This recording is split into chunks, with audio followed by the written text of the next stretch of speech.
All right, cool. So we'll just get this thing rolling. So welcome to Between Two Pastries. I'm Nicole. I'm Annie. Today we're kicking off our interview series with our two delightful husbands. Say hello. This is Robin. Hi. And Brian. Hello. Excellent. Cool, guys. I just keep staring at the background. I don't know the what background is really distracting. So Brian, tell us a little bit about this choice of background for you.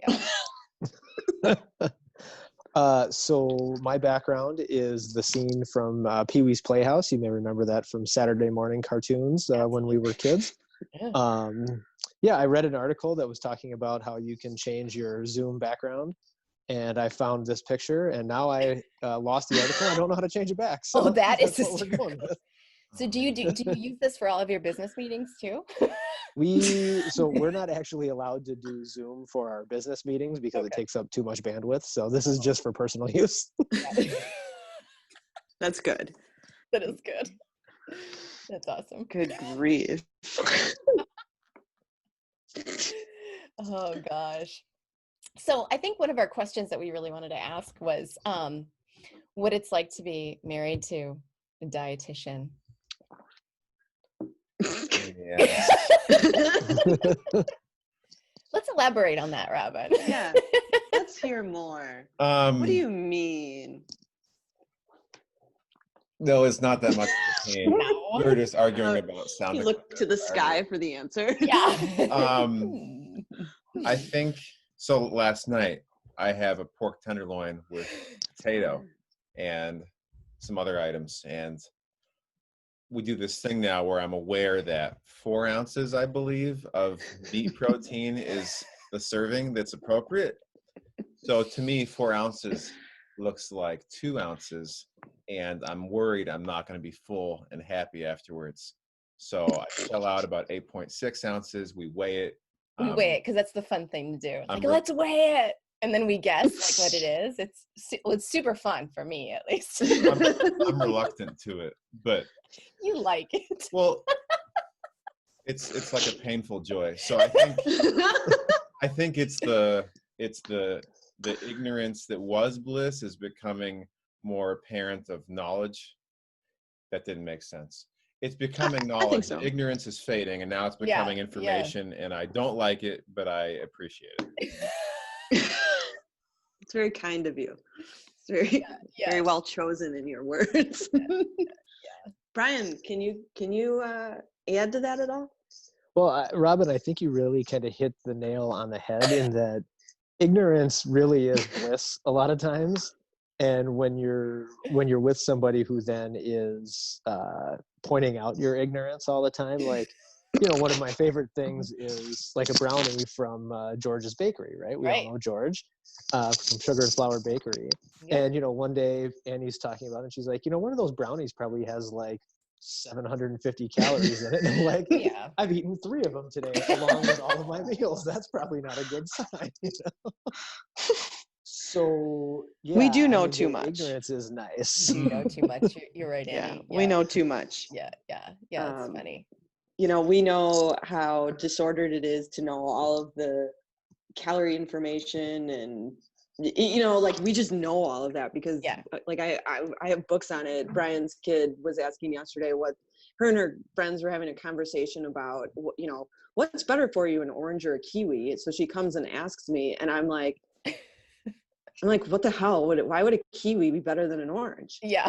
And she's like, that's what I said. And then I pull out my portion guide, thick book of like every food known to man with like, it has listed like it's like a big math book. Full of numbers, right? Yeah. And I look up an orange and I look up a kiwi and I go through each vitamin and mineral amount. And I'm like, wow, we got all sciencey on her, didn't we? Yeah. I did. And she like just wanted to know one or the other. Right. But we know too much information. It's like, I know. We just know it. And then it comes off on you guys. Yeah. But the thing is I don't impose it. Like he typically asks. Yes. Unless I see something that's pretty extraordinary, then I'm like, okay. This is a good. actually doing a good service here if I just say what's an example? Oh, I probably think like his meat portions in particular, I think is kind of the big thing. But yeah, I think the sugar intake doesn't get smaller. We eat a lot of cookies and chocolates, so I'm really grateful that the dietitian I live with, we just chow down on the desserts. However, the portion size prior to that in a practical manner, I mean, at least for me, is observed. Yeah. Right. Yeah. Can I just say, I think one of the other things is that I think living with a dietitian or being married to a dietitian, and maybe it's just my dietitian or maybe it's all dietitians, I'm not sure, have a tendency to think that everybody has an eating disorder. They do. Like, duh. Everyone. Like, I know, regardless of what I say, like, oh, geez, I'm not sure, maybe I should back off on the brownies from George after being told, that each one has 750 calories. And she's like, well, you don't want to restrict. That's an eating disorder. And it's like, all right, I don't know what to do. Which one are you going to do? Yeah. That's true. That does happen. Yeah, I understand that. I do. Yeah. We've had to, you talk about meat portions. I think on this end, it's been more peanut butter portions. Oh, wow. Yeah. We've had to kind of like I will admit, I know everything that is in the pantry and the fridge. Mm-hmm. I know. I didn't even think about that. You're the food police too. I forgot about that. No, like, never. No. I don't police people. Right. I police areas. So I know, because I have to keep an inventory of everything. Yeah. So I know when a 24-ounce container of peanut butter is gone in a week. Yeah. Yeah. Like then you do the math on portions. Yeah. See, look at him, he's speechless. Brian needs it. Brian needs it though, so it's okay. Why does Brian need it? Because Brian expends a ton of calories. Oh, in a good way. Yeah, let's talk about Brian. Okay. Well, it's not just that. I mean, he needs the good calories. I'm happy that it's peanut butter. Yeah, he does eat a lot of peanut butter, which is good. Alongside of 4 George brownies. Right, you gotta have the peanut butter. Actually, what he does is brownie, peanut butter, brownie, peanut butter. Yeah. So eat it like a Big Mac. Nice. Like a Big Mac. Are you Did both you? Oh my athletes? God. Yeah. Yeah. Well, Okay. yeah. Different sport, but yeah. Yesterday we had Happy Meals for dinner, and I was looking at the menu. They have a double Big Mac. No. Oh yeah. Oh, but do you know anything about the double Big Mac? No, I was kind of appalled. I mean, No. So when we were coming home from Oklahoma, when George and I were coming home from Oklahoma from that bike race that George did, we stopped in, got gas, and there was a McDonald's there, and he saw that, he had just done, like a 50-mile bike ride or whatever, and so he was hungry, and he was like, I'm going to try one of these double Big Macs. It is not a double Big Mac like you would think. What it is it's a regular McDonald's double cheeseburger with the Big Mac stuff on. So George got it expecting it to be like essentially 2 Big Macs, right? But it was actually less than a regular Big Mac. It was a smaller version. Because the picture on the screen yesterday was 4 burger patties. Maybe he ordered the wrong one. Maybe he got the wrong one. But he was extremely disappointed that it was not essentially 2 Big Macs in a stack. Sure. Yeah, that would be disappointing. But the picture was, there was they had a small one, like a cheeseburger with Big Mac toppings. They had the regular one and then this double, and it was 4 burger patties.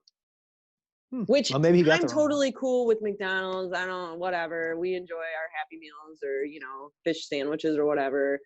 But that was a little much. I'd be happy. My dietitian would have probably called you out on that. if that's what you wanted. What were we talking about? That was portions and your peanut butter. Portions. But now I want to know, because since living here with Nicole, when I was single living an hour north, I would go to the Taco Bell, McDonald's occasionally, Culver's a little bit with my friends, but now I don't do any of that, which is good. I appreciate that. But now I really want to know, did I have the double Big Mac? Because I remember I had the Big Mac extreme or something 2 years ago, it could have been that, or it was maybe, a I don't version know. of the Big I'm Mac. not a Big Mac, like that's not my choice, so I guess I don't know all the different types of Big Macs. Yeah, I'm not a fan of Thousand Island dressing, so I've never been a huge Big Mac person either. Oh, I didn't realize that was on there. You just tapped into it's like a 8-year-old California Robin. burger. Yeah. I've It's always not liked bad. that Thousand Island part. Oh. Yeah, it does taste pretty good. I mean, but I like the spicy chickens and the Happy Meal. Yeah, yeah. Yes. Yeah, that's more I get a toy then, So what are your favorite foods? What are both of your favorite foods? Go ahead. Brian, you go first. Well, I think we already discussed my Peanut abject butter. love of peanut butter. Yeah, gotcha. Yeah, I'm peanut butter, and I am like mega sweet tooth. If I were to just eat desserts for the rest of my life, I would be cool with that. Like, I'm not big into, like, obviously, like meat or what it's fine. I don't like get excited about, oh yeah, I'm going to get like a bacon wrapped tenderloin or, stuff like that like what I would consider like a real man would eat. Like, I'm not down with that. I would just eat brownies all day, every day if I could. How are you doing with giving up sweets for Lent? Oh. I don't know. I mean, I'm doing certainly better than I thought I would. Yeah. We did have chocolate cake for our anniversary. You did? Or you didn't? Yeah, my dad made a cake, and so we they've been leaving things in the garage for us. Surprise. Yeah. And so there was a chocolate cake, and so yeah, we did have a little bit of that on our anniversary, but other than that, yeah, I mean, you've been doing good with your Lenten promise. It has not been easy. It has not been easy. Right. I bet. What about you, Robin? Favorite foods? Do we do that every year for Lent? Is that something you guys do every year? We have since we had to we started sending Brian's kid Jocelyn to private school, and to try to get her to like be motivated to participate in Lent and everything. We've been participating in Lent. Yeah. And ironically, since then, she has somehow wiggled her way out of actually doing like she, I'm gonna give up desserts, and then she'll like switch it to something else, and then she'll like eat desserts in your face and be like, "Do you want some?" Nice. It's been great. She's really a great. trip. Okay, I was curious on So that it's more history. that way. Otherwise, no, we normally don't. Yeah. Okay, because I was appreciating your efforts and realized I would never do that. No, we wouldn't either. No, I without a child around. I think Nicole would know pretty good what I like if she had to just say it. But I think I don't go crazy on like man meats, but I like pork and I love steak, and I've been on the search for how to eat steak and not affect my colon or bowels in ways that I've learned involve inflammation and lining of goo and fiber needing to be involved to get rid of the goo. So like pork tenderloin, had a big friend. Chicken I like, but not as much as steak. And, right? I had a knowledge prior to this. Like, you gotta remember, right when I met Nicole, I had bought a $250 juicer, and I was like, oh, I love it when I drink it. I'm like, no. woo, yeah. And all the pulp, and you're like, well, in a split second, I saw it. And this is, date 2. She's like, yeah. I'm like, oh, no, what? And she explained how when you remove fiber, it becomes like you're drinking candy with vegetables involved. Yeah. And I was like, oh, so I haven't used the juicer since. But I like noodles, and I like meat, and I like cheese, and I like salads, and I like sauerkraut. So I chase, but I really like the noodles and the cheese and the meat. Yeah. And living with an inflammation expert, that has to be challenging. Those are all inflammatory. Oh, man. You should see what my brother eats. Oh. He's really lucky. Yeah. He's really lucky he hasn't had an issue. Oh, God. Yes, I understand. That's really funny. Oh my God. Oh. Well, we just had that podcast come out with you know, what you know, like if you and your spouse eat differently, and obviously we know you guys eat differently because of Nicole's allergies and stuff like that. Right. What did you listen to it? What did you guys think of it? Yeah, I mean, I listened to it, and I don't know. I mean, as much as I joke around, I will say that being married to a dietitian is really like probably the best thing in the history of the world for somebody like me who like my default is, like I said, if I was on my own, I would eat a peanut butter and jelly sandwich for breakfast and lunch, and then I would eat a brownie for dinner, and that's what my meals would be 7 days a week, 365 days a year. It is when I'm out of town. That's true. It's exactly like that's my default. And being married to a dietitian, it's really wonderful, especially again, like from a athletic standpoint as well. That's like Annie enjoys doing all of the meal prep, or at least she says she enjoys doing all of the meal prep and food planning and everything.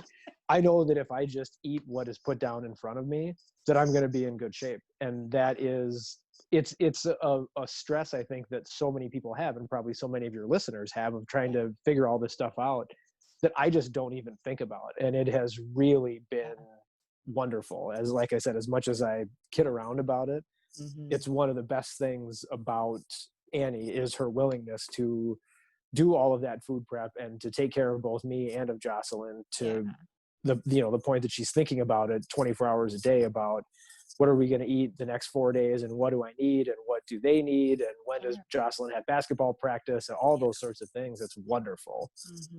So my inventory stuff is okay, is what you're saying? I mean, I'm still going to tease you about it, and I'm still going to like just be amazed. I know when at the like fact that, one like, chip is missing. like, hey, who ate half a granola bar 3 days ago? Oh my God, seriously? But yeah, no, I think to Brian's point, I was on my own journey to be healthy prior to this. It was flawed, but I was on my own journey because I realized after college and I lived off of like microwave meals and little vegetables, I discovered vegetables, like just straight up vegetables, like steaming them in a rice cooker. I was like, oh my gosh, I feel so much better. And my mom's really into her own investigation of the right food and vitamins and things. So we had our own thing in my family, but Nicole helped be like, well, that's helpful. That's true. That's not so true. And so I really like having the source. So I know how to get away with because I love the bacon wrap meat thing. Like that makes me really excited right now. It also makes me feel junky unless we find the good bacon from the co-op near us. So it's like, I like having someone who knows it, because then I don't have to try and Google it and pretend I know what I'm talking about. Yeah. Very well said. So do you still have that juicer? Oh yeah, it's good for. Like, do you juice beets at all or anything like that? I remember I got a juicer. When was that, Brian? God, it had to be a few years ago. Oh yeah, it was shortly after. With the hope of juicing beets, and I would get like a big bag of beets, and it would make a half cup of liquid, the whole damn bag. Right. That's the thing, And it was disgusting. So then you're like, let me throw some cucumber in here. And terrible. That was still gross. And then you try it was just like, oh my God. Yeah, beet juice. But awful. But I ended up selling it, or I don't know if it just went to Goodwill or whatever, because I was like, this is stupid. I'm just gonna eat a beet. Yeah, those were good choices, Annie. Well done. Yeah, thanks. Well done. We can investigate again. It sits in our basement. It's the Omega, and it was someone at work, and she was reading Google about how to get your vegetables, and we even split an Amazon order of nice glass bottles to drink our. Oh wow! And we were so convinced we were nailing it, because I felt that buzz when I drank it, and she was saying because there's no fiber, and it's like mainlining, zucchinis and stuff or whatever. I wasn't putting in zucchinis, but it was spinach and pineapple and cucumber. Yeah. Robin, before you met Nicole, were you a big dieter, or like doing stuff like that, where you kind of like read things and then did the trends, or, like that kind of thing? No, I was just trying to feel okay. You were vegetarian at one point, though. This is true. I don't think it's trendy, but I wish it would come back. I know. It was like a 3 or 4 month kick. I was living in San Francisco at the time. That helped. And I did the weekday veg thing. There's a TED talk on it of some guy where it's like, let's try and eat vegetables or not meat in the week, then you can have meat on the weekends. And I appreciated that. But I ate tons of fat to compensate my appetite. So yeah, right. Peanut butter out of the jar, a lot of cheese, because I wasn't sure how to satisfy either my hunger or my illusion of hunger without the meat. Yeah. Which I haven't got back to because I'm scared to try it again. Yeah. Well, yeah, that's But you usually have meatless meals, though. True, I like tofu. Yeah, yeah. I feel like lentils. If I make like a soup or if I make a dish that, for sure. Yeah, or do you do soy and stuff like that, Nicole? I do, yeah. Oh, Yeah. So I mean, because we do that too. I mean, Brian, you're probably only eating meat. Well, we have increased that because you donate blood regularly. And just with running and stuff, try to keep his iron up. So, but I would say regular meat is what 1 to 2 times a week, maybe. Yeah, twice a week probably at most would be my guess. Wow. Okay. So so it still is pretty limited. But Brian, were you doing diets and stuff prior to meeting me? Well, I guess.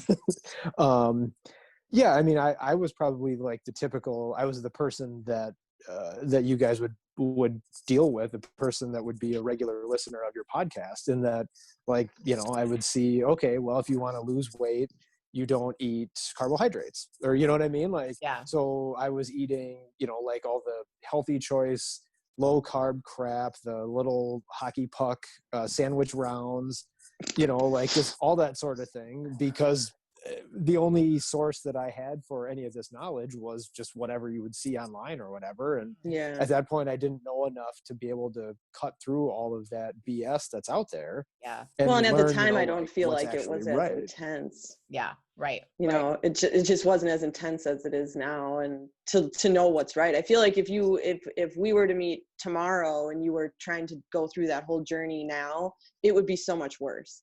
Yeah. With just everything that's out there, just too much. It is too much. Yeah. One of my favorite things about Brian is before we were even dating, so this is like I had just met him, he had exposed his vulnerable self and told me what he was eating, and one of the things was a healthy choice chocolate ice cream bar. He would have a healthy choice chocolate ice cream bar every day or whatever. Yeah, basically every night. Yeah, that was like my nightly snack. Do you remember? Do you want to tell him what I said to you when you told me what you were eating? Well, yeah, it was Annie is a little bit maybe on the blunt side sometimes, and so I'd put down like, here's everything that I eat, and her exact response to me was, "You eat like a fucking woman." That's hilarious. Absolutely. Like literally a day one of working with this new client. Sweet. Yep. Drop an F-bomb and absolutely let it out there. But it's it's amazing how many dudes are doing that. And so it was nice to be able to help him, in that way and everything. But yeah, it's just So yes, I've done that and it feels good because it's like, I'm doing this thing. Like, I think yes, that feels good to do those things. I like compartmentalizing things, and that I've done. But you reminded me, and I just wanted to add in case you had opinion, both of you, was my dad was really selling the South Beach diet to me a few years ago. And he said it was really helping him shed his little Buddha belly, because that's kind of where his weight would store. So I have the book. I tried it for a bit where I was like I'm trying to think, was I putting like certain kind of spreadable cheese on my celery sticks at work as snacks instead of eating the Laughing Cow? I might have done Laughing. I've always liked Laughing Cow, yeah, or the Baybell cheese wheels. Oh, the little wheels. Okay. So I could make it a week on that, and then I was like, this is restrictive. A lot of work. A lot of work, yeah. A lot of work, yeah. So. Yeah. God, I haven't heard that term South Beach diet in so long. That's like, God, that's of the 90s, and it's like, it is. Like, I mean, early 2000s. I mean, maybe, I don't know, 2010 at the latest. I mean, that's what's so crazy is these things come and go, or they ultimately just transform into something else. Oh, completely. That's just, we just have a different name for it now. Yeah, which is exactly crazy. right. That's exactly right. Did you do South Beach, Brian? No, I never did any like specific diet or anything like that. I just basically tried to, oh, I guess it is a diet, but I just tried to basically not eat too many carbs. Right. But it was never in the sense of like looking, you know, I have no idea how many carbs were in one of those stupid ice cream bars. You know what I mean? It was just like, oh, okay, well, I'm going to use Healthy zucchini choice. instead of Yeah. pasta, and I'm going to, you know, use the sandwich rounds instead of a slice of bread, and just stupid crap like that. That you know, was stupid. Brian, to give Nicole and I a little bit of a plug, what happened after, like when we met, because Brian and I met like as, you know, consulting first, which doesn't happen with all clients. Right. Just putting that out there. But what happened once once we consulted and about all that? Yeah, so I mean, like my whole backstory was, you know, one of a pretty substantial weight loss, and then, you know, kind of trying to get like the infamous last 5 pounds. So I started running, got addicted to running, and did a couple marathons and crash and burn during the marathons, because obviously, as I said, I wasn't eating carbohydrates, so it's going to be pretty tough to do well in a marathon without that. But my coach, you know, said, hey, I know this woman, she's a great athlete, and she's a dietitian, and she works with athletes and everything else. You should give her a call. And it was Annie. So she helped me with all that stuff. And I, you know, within the matter of about 6 or 7 months, I lost the last 5 pounds plus 10, 12 more.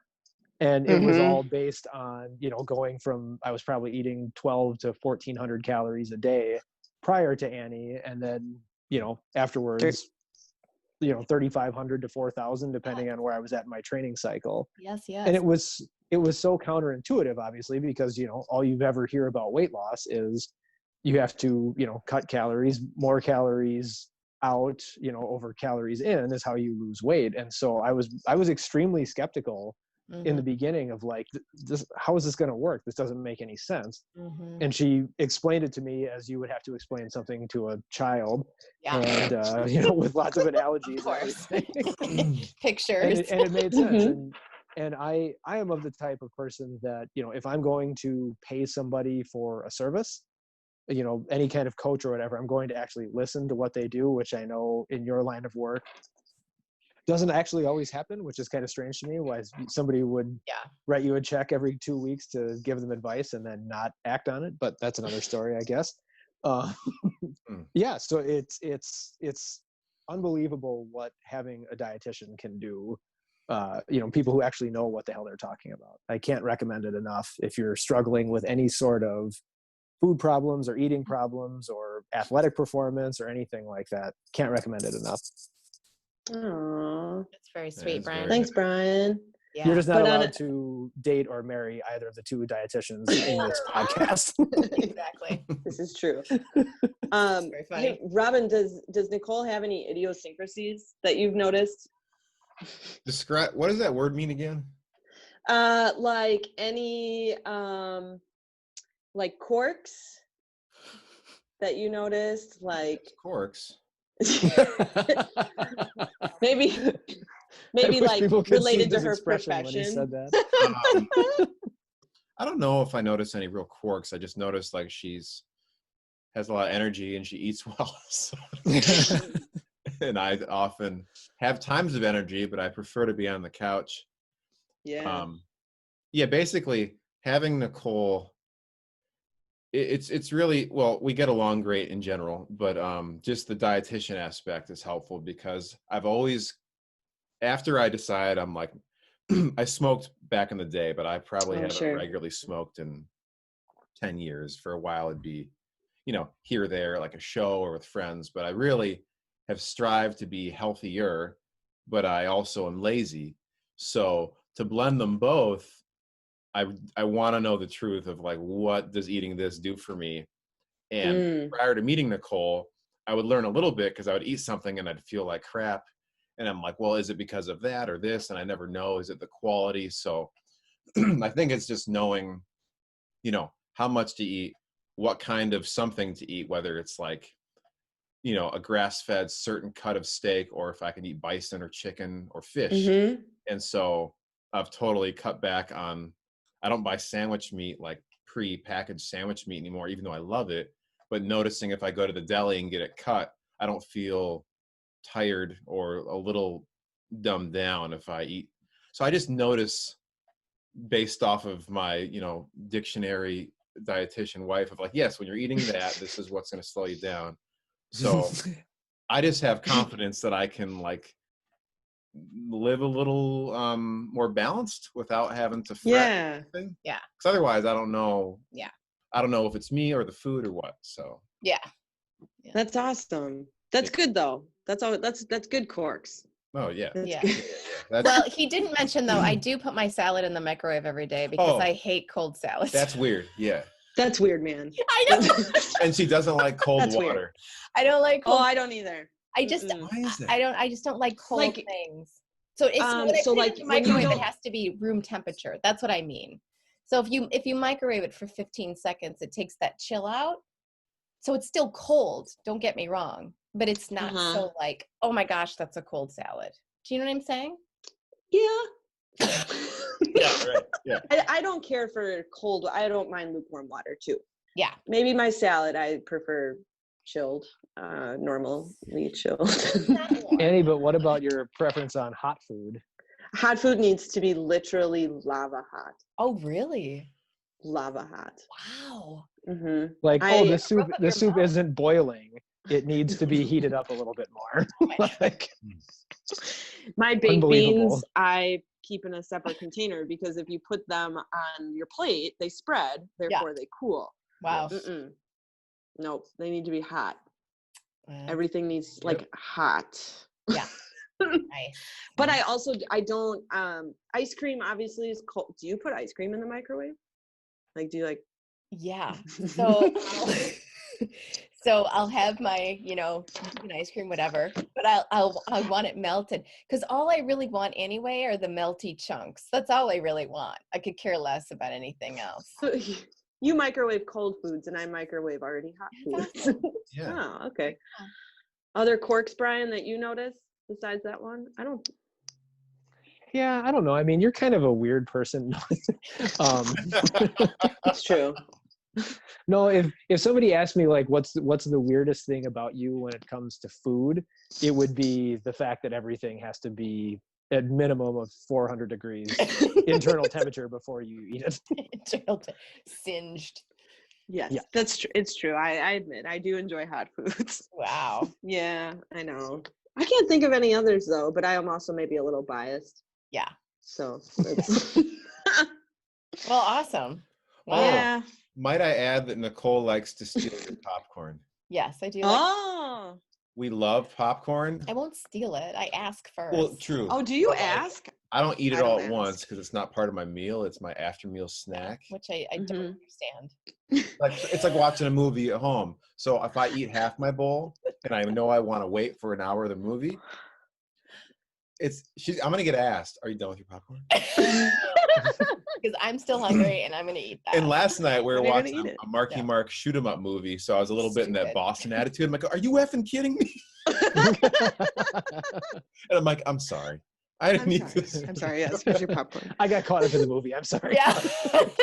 Robin, just really, really, really salt it, and then because now it's an inflammatory food. Right now, Maybe. I'm not going to want it. Yeah. And now she won't want it. Or if you Put put like some those hot sprinkles popcorn on it. shakers. Yeah, Yeah. put some stuff on it, Yeah. butter. I'll just load it all up. Brian knows there's a toll when I make things for him. Oh yes. Oh. Yes, I suppose that There's could a be another toll. quirk. So like It is. every single thing that I have been served in the 5 years that we have been together has at least one bite taken out of it. Oh, awesome. Annie, I totally just- can relate. Yeah. Every sandwich, you name it, like He'll go to everything work that I with- get. Yeah. Yeah, like open There'll be up a the bite. container and like at a table full of, coworkers and does your sandwich have a bite taken out of it? It does. That's just the That price is that I pay hysterical. for having meal service. Wow. Well, I have to make sure it tastes okay before I send it and someone else eats it. Even if it is a peanut butter and jelly sandwich, you have to make sure the peanut butter is well distributed. Yes. Yeah, there's a toll. So I get the popcorn thing. I definitely get that. I prefer bites. Have you ever, before we met you guys, had either of you or any of the four of us been on a date or had been dating someone that did not appreciate that? It reminds me of that Friends episode where Joey is on a date and she keeps taking fries off his plate. Oh, that's and funny. he like can't handle it and like hits her hand and it's like, that's my food. Anyone ever have that experience before? I personally would never do that, especially if, like, I don't really know that person. I just would not do that. I had that and I didn't like it. Wow. It's it was different, an isn't it? ex-girlfriend and she didn't ask and it pissed me off because I like fries just like that. Just like It's Joey, cute. right? It's not cute. Don't touch my He's fries. like a dog. He's very territorial about his food. So Can be. Yeah. So Yep. yeah. I kind of get that. I can be as well, but I also like to take other people's food. Like, don't touch my food, but I'll take your food. But I really want to try yours. Generally. Yeah. Exactly. Funny. Oh, well, this has been really great. Yeah, this has been fun, guys. This is fun. I know. Thanks for both of Interesting. you for donating your time to Sure. put this together. So Yeah.